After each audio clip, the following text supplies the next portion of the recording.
Good morning and welcome to the new edition of Dr. Lamba's Awakening Call. Recently, the Quad meeting took place in Tokyo, and the people imagine it to be the emergence of a new NATO, Asian NATO, North Atlantic Treaty Organization consisting of European countries and North American countries, has played a vital role in the geopolitics of the world. And now it's assumed that the emergence of Quad now and further development might be a precursor to the emergence of an Asian NATO. Is it possible? The US Department Secretary and his number two, Stephen Biguan, are very clear that the aim is to formalize growing strategic ties between India, Japan, Australia, and of course USA. And that is primarily designed to counter China in the Indo-Pacific region. The Quad's emergence has been hailed as a milestone in these countries, but China has not taken very kindly to it. And the second stage is when Israel, South Africa join Quad, and then other countries like South America, Korea, Philippines, Vietnam, those countries come and join it, thereby making it a monolith against communist China. As a matter of fact, the reality is that the Indo-Pacific region is really lacking in strong multilateral structure. They do not have anything of the fortitude of either the European Union or NATO. So this formal structure was required.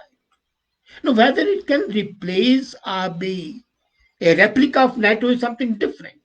Officially, the name is Quadrilateral Security Dialogue.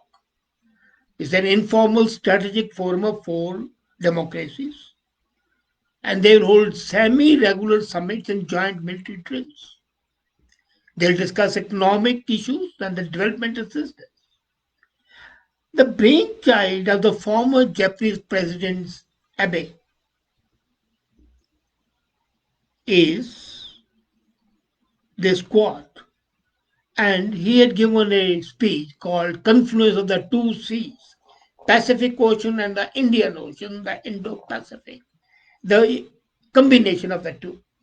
Now it has seen ups and downs. First it was established in 2017, and the emphasis was on maintaining liberal rule-based international order, which was a very covert veiled attack on China.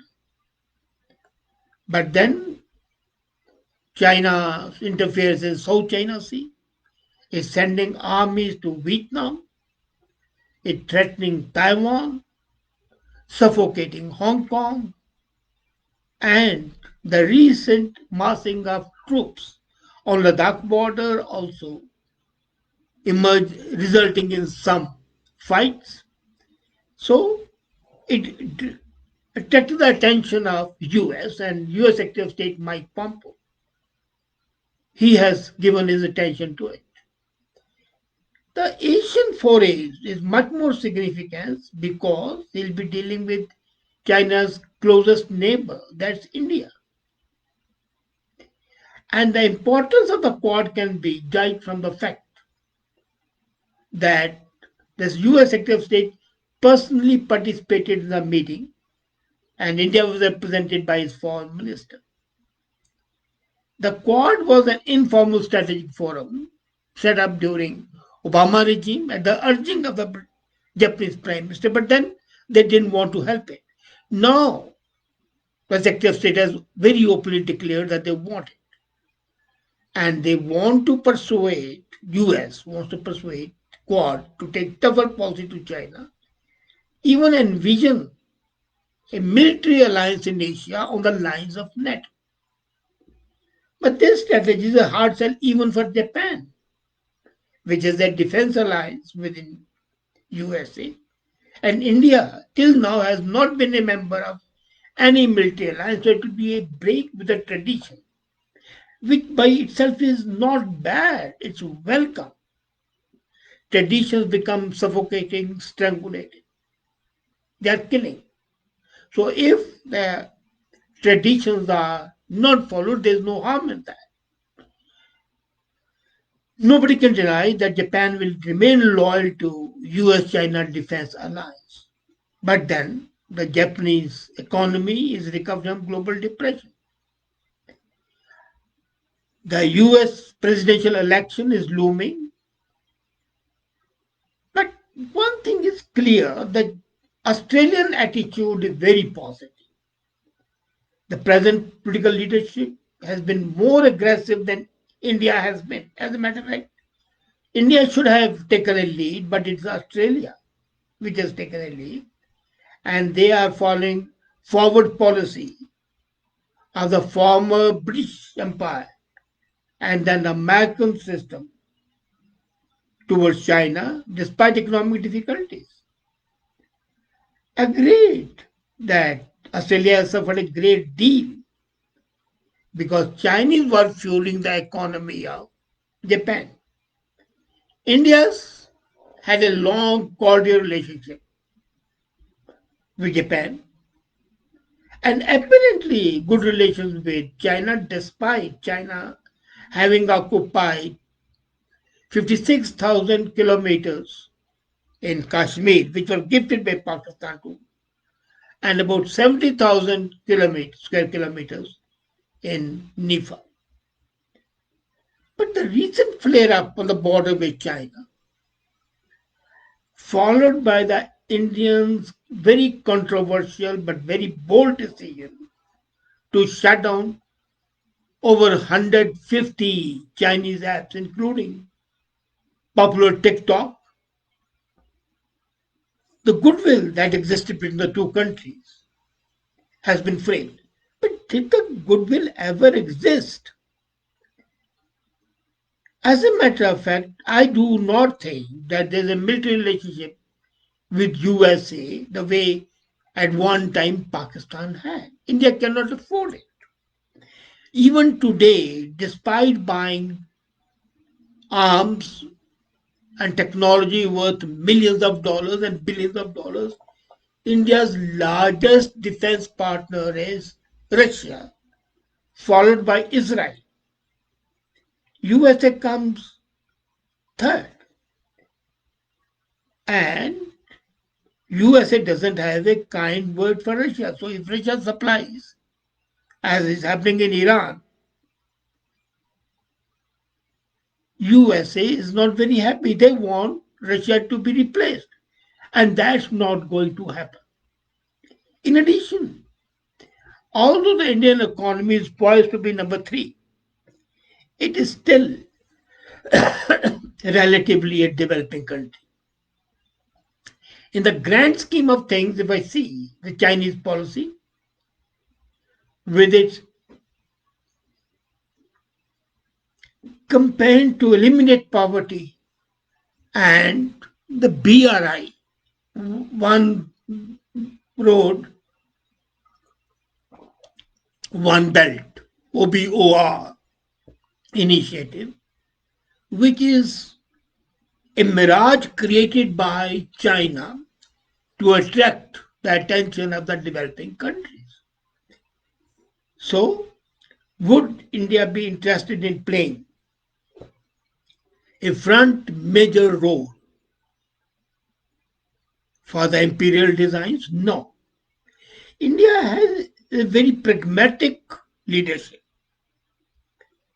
It's no longer swayed by the empty promises and is not willing to carry out the political BS of any other country. So the emergence of Quad as a military alliance is very limited.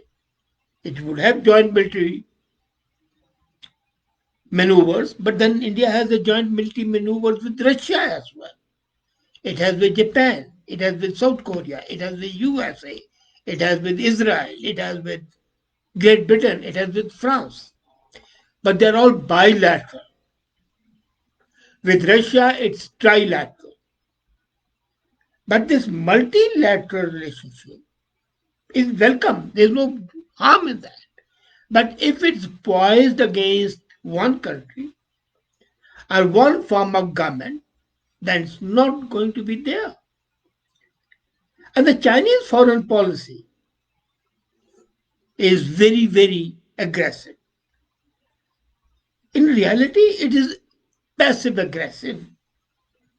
They are aggressive and they see that their passivity and the good attitude doesn't get them the people. They try honey, and if the honey doesn't attract, then they use bat.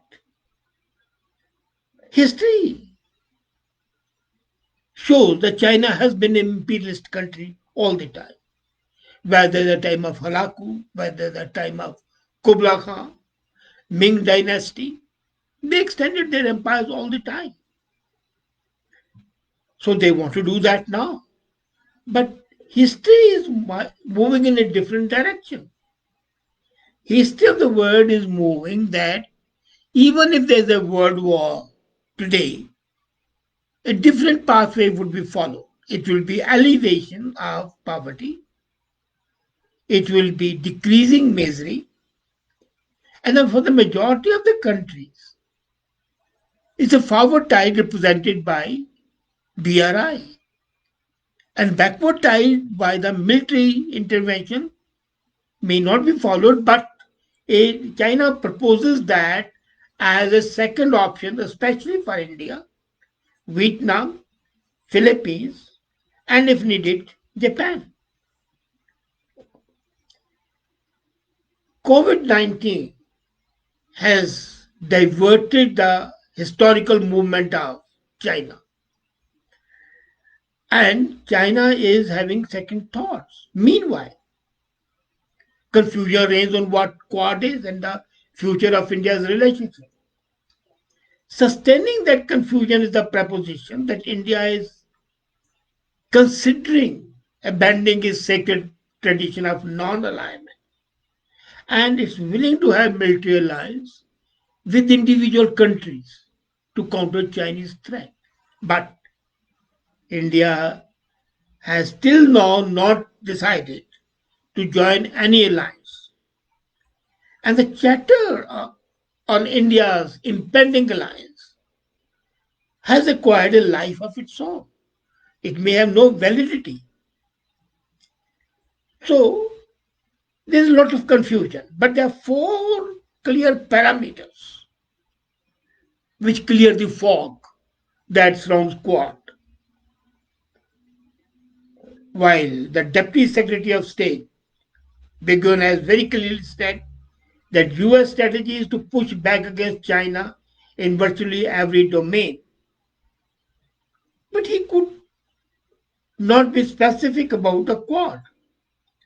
He has said, I'm careful not to define it solely as an initiative to contain defense against China. I don't think that's enough. Now, Beijing has become very vocal. They criticize Quad as a means of containing China and the result of bipartisan fury. So, what are the four parameters which I talked about? First is that the first time in the history, the stars are aligning for hard line on China. That's a fact. India has sent its military hardware, its personnel, both borders near Ladakh and Nepal. And this implication going forward can be significant. Quad may no longer be symbolic, but might assume a concrete shape and thus become a deterrent. But it is not exclusive of the four countries, as I said.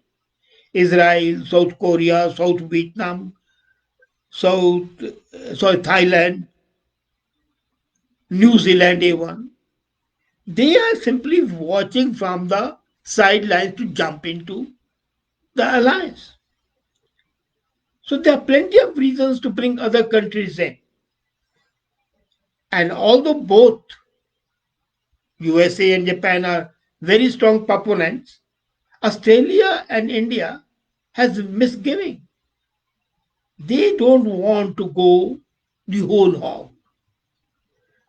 So purpose can be to create a critical mass that around the shared values and the interests, the preservation of liberty, freedom, but in such a manner to protect more countries, even around the world, to have a common cause.